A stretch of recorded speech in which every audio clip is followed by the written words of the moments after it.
Pilihlah mana satu yang mampu. Kalau kita tak mampu sambil belajar, sambil bekerja, jangan buat PJJ. Buat full time, sepenuh masa. Ya. Kalau kita mampu dapat, kita bekerja Senin Jumaat mengajar, buat persediaan, buat mengisi itu ini macam-macam sistem online. Hari Sabtu kita pergi kuliah, hari Ahad, dan kita buat assignment pula, buat dan sebagainya. Kalau kita mampu, buatlah mod PJJ. Okey, saya terangkan dulu mod ni dulu. PJJ ni kita tidak akan keluar dari sekolah itu kalau kita belajar. Mana kita akan kekal di situ. Kita hanya belajar hujung minggu, hari tidak bekerja sahaja, Sabtu Ahad, ya. Ikut dengan pusat pengajian. Okey, berapa kali dalam sebulan ataupun dalam semester. Mungkin dalam satu semester mungkin 4 kali saja. Mungkin dalam sebulan 2 kali saja berjumpa. Itu PJJ. Kita kekal di sekolah, ya. Tapi ada ketikanya kelas kuliah jatuh pada hari bekerja, ya, hari bekerja, Isnin hingga Jumaat, mana-mana kita kerja. Dan kita dalam dilema. Cuti rehat khas kita tu ada 7 hari je setahun. Kerana kita ingat, kita hanya fikirkan satu cuti itu saja untuk digunakan. Andai kata kita perlu turun menghadiri kuliah pada hari bekerja, betul? Kalau kuliah itu lebih 7 hari, cuti mana yang kita nak guna? Mesti kita fikir cuti tanpa gaji, betul? Itu tanpa rekod tak dapat, tak boleh. Cuti tanpa rekod hanya untuk peperiksaan atau ujian sahaja. Itu pun tidak untuk tujuan perjalanan, untuk hari ujian itu saja. Ujian hari Jumaat, maknanya untuk hari Jumaat saja. Kalau cikgu jauh, perlu bergerak awal satu hari, hari Khamis, perlu meninggalkan sekolah, mana hari Khamis itu cuti CRK pakai. Atau kalau dah habis, cuti tanpa gaji. Ingat, tanpa gaji akan efek macam-macam servis kita, kekanan kita akan hilang. Ya, okey. Rupa-rupanya, tuan-tuan dan puan-puan, kita ada satu lagi cuti sebenarnya untuk kemudahan PJJ ni. Cuti khusus sambilan. Pernah dengar? Baik. Terkandung dalam SPP, Surat Perkhidmatan Bilangan 7. Ingat ya? SPP Bilangan 7 tahun 2009. Iaitu kemudahan cuti yang boleh digunakan untuk menghadiri kuliah, seminar, tutorial, kelas, kolokvium, ya, apa lagi dan sebagainya lah. Okey, andai kata berlaku pada hari bekerja, kelayakan setahun 30 hari. Banyak. Jadi ertinya kat sini, jangan pakai CRK. Jangan pakai CRK, pakai CKS, cuti khusus sambilan. Okey, 30 hari setahun.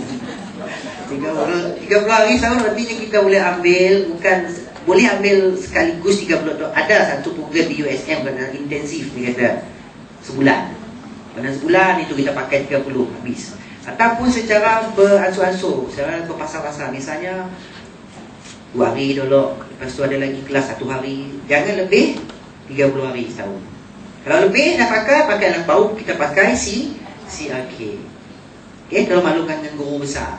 Kalau guru besar tak percaya, suruh downloadkan, printkan, tempat download, muat turun, cetakkan SPP Bilangan 7 2009. Suruh dia baca. Ya, suruh dia baca. Itu kemudahan disediakan. Baru wujud. Sebab itu ramai yang termasuk ketua-ketua jabatan, ramai yang tidak PK, tidak mengetahui adanya kemudahan ini sebenarnya. Ya, sehingga cikgu diminta CRK dan akhirnya CRK dibuat cuti tanpa gaji. Banyak kesnya berlaku. Sedangkan ada kemudahan 2009. Ini diwujudkan kerana kena memandangkan masalah-masalah yang diwujudkan oleh kerajaan JPA keluarkan SPP. Okey, itu PJJ. PJJ boleh untuk master, untuk PhD. Okey, dan untuk paling penting bila PJJ kita mesti dapatkan surat kebenaran belajar.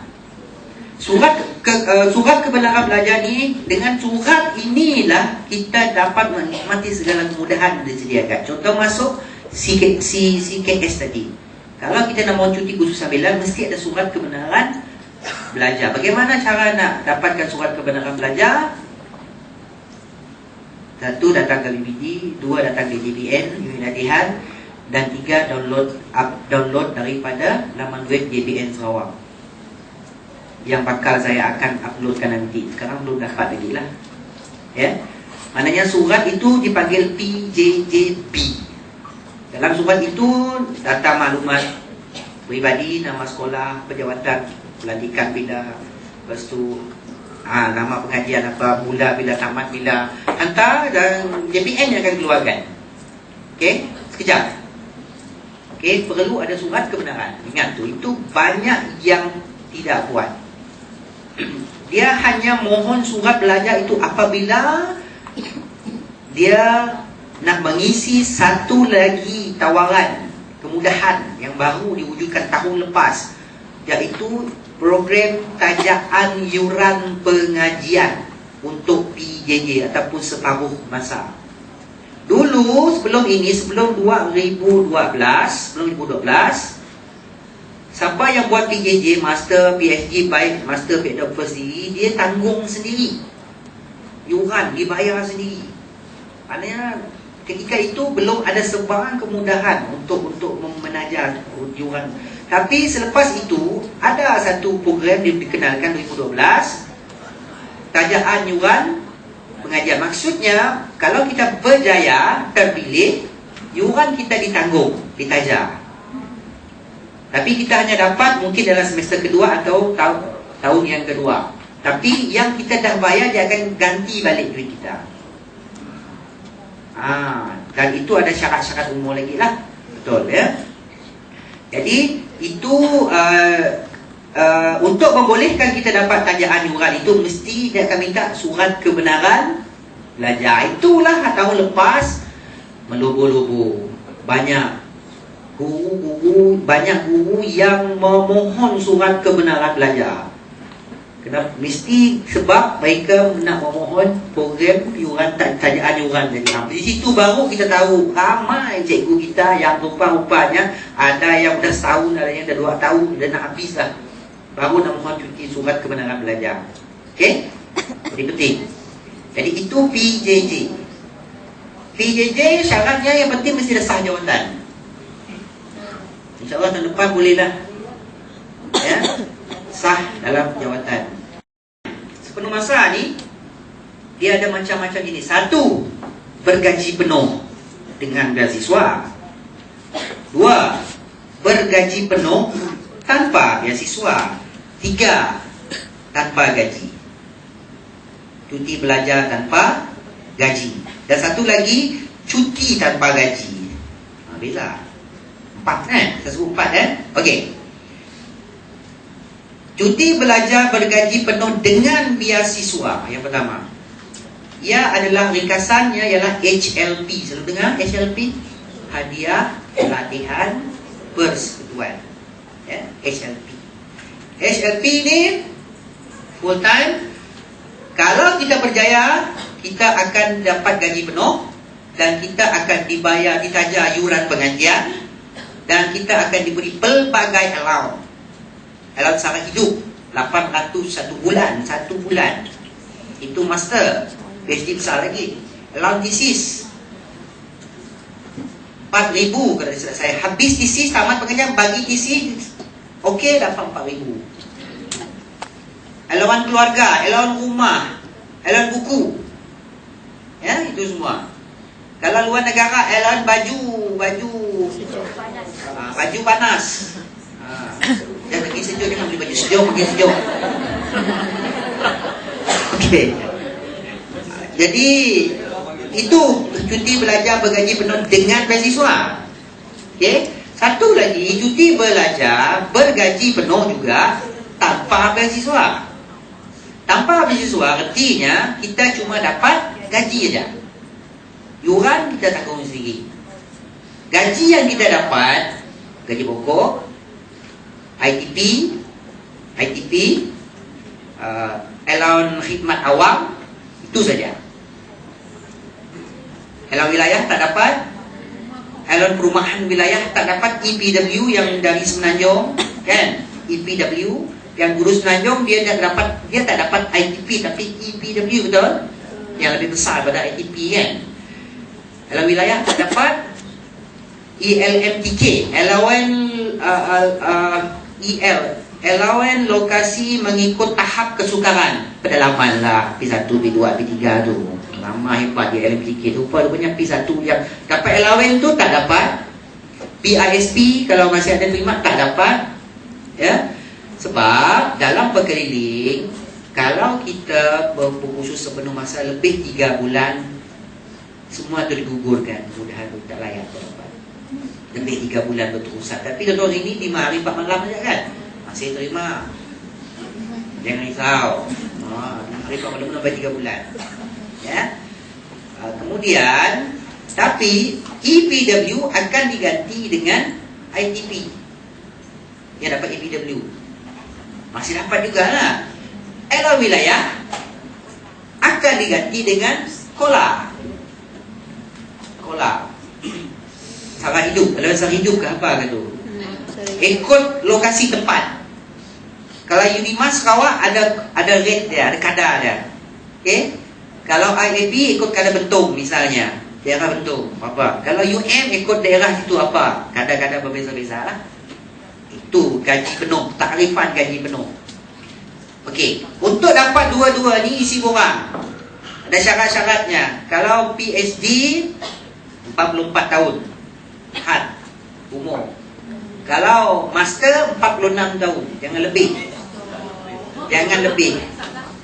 Tak dapat Julian, dapat PJJ dapat Julian. Okey, kalau tak dapat itu ada satu lagi yang akan dapat Julian, ya. Tinggal susah. Okey. Lagi cuti belajar bergaji penuh dengan beasiswa tadi, dia akan melalui proses temuduga. Isi proposal kita, kertas cadangan, dan dia akan baca esei kita tu, dan kita akan dipanggil temuduga kalau berjaya. Sebab ada yang mengisi borang tak dipanggil temuduga pun ada. Okey, yang dipanggil temuduga tak semestinya dapat. Okey, jadi proses tapisan, banyak tapisan. Okey, banyak tapisan. Daripada 100 lebih yang mohon di Sarawak, dapat 40 lebih orang saja yang berjaya. Ada yang memohon 6 kali, kali ke-7 baru berjaya. Ada yang mohon baru kali pertama berjaya terus. Ada. Okey. Jadi itu cuti belajar bergaji penuh dengan HLP itu. Syaratnya mesti sah. LMBT mesti 85 ke atas. Purata 3 tahun berturut-turut.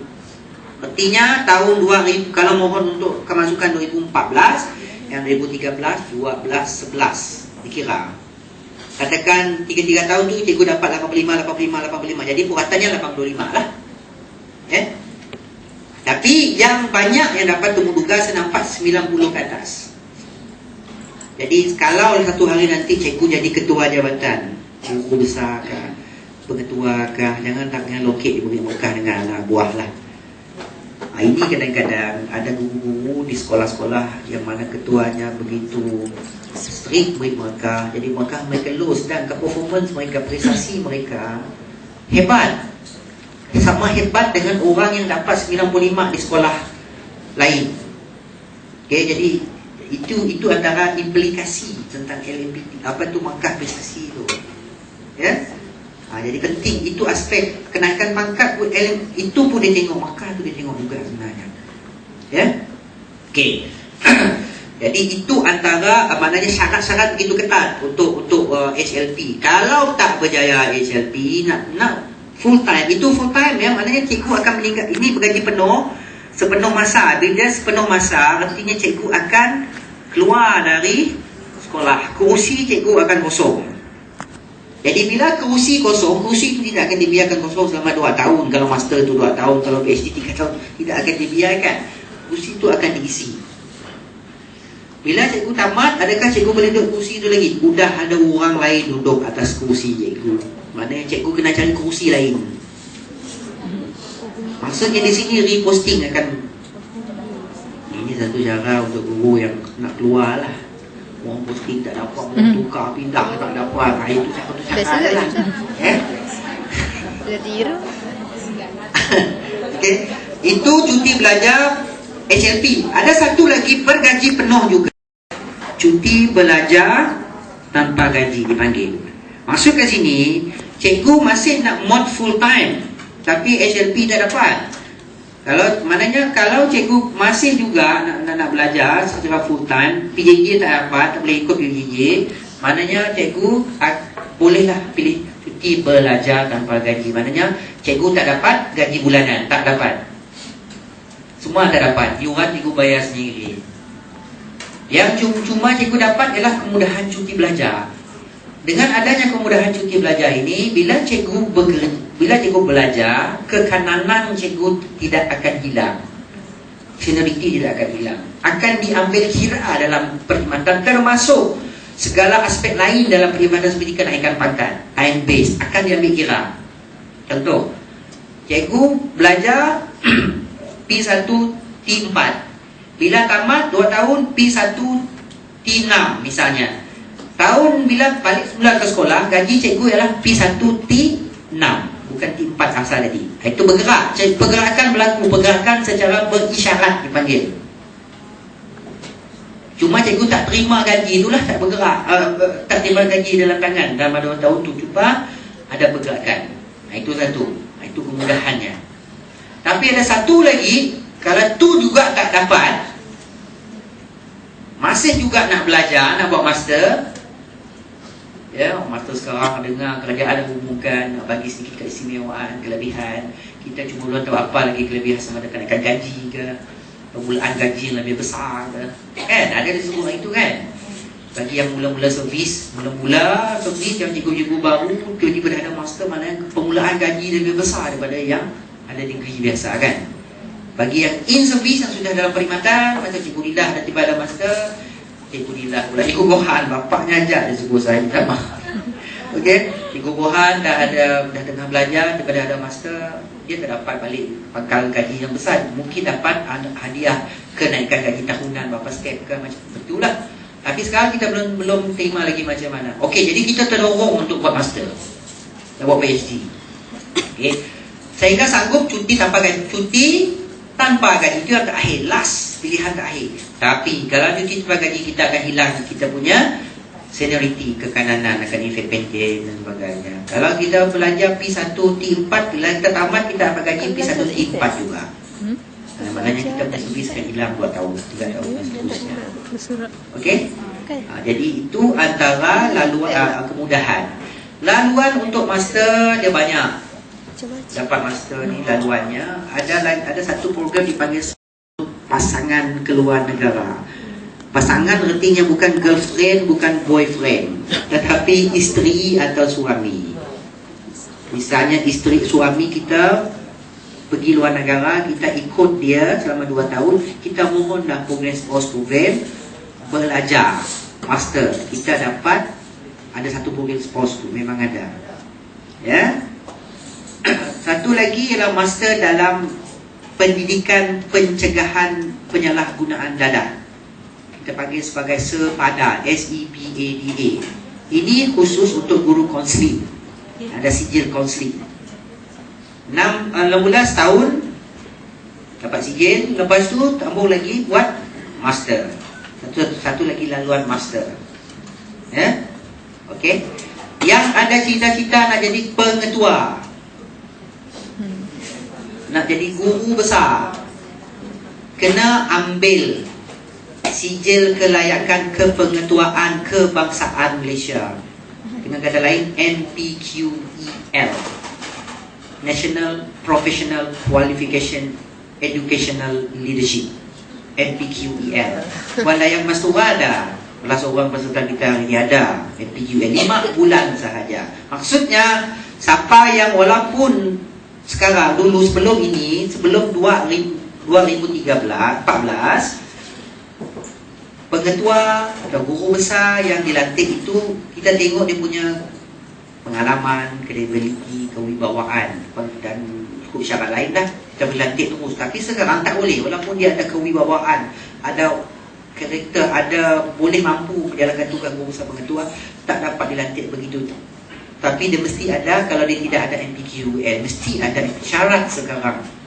Mulai semua pengetua lantik 1 Julai dan guru besar dan pengetua lantik bulan 7 mesti ada MPQUL. 5 bulan khusus MPQUL. Kelebihan jadi guru besar ialah ada laluan khas untuk guru besar. Selepas 41, 3 tahun sahaja dapat 44. Itu guru besar. 3 tahun dapat 44. Okey? Pengetua, grade semua pengetua di Sarawak sekarang 52. Ya? Itu pun satu laluan cepat nak naik pangkat lah, kalau berminat. Tapi memang kena ambil CJSPQL. Ya? Okey, jadi itu sebagai ringkas yang tentang ikuti belajar kemudahan-kemudahan yang disediakan.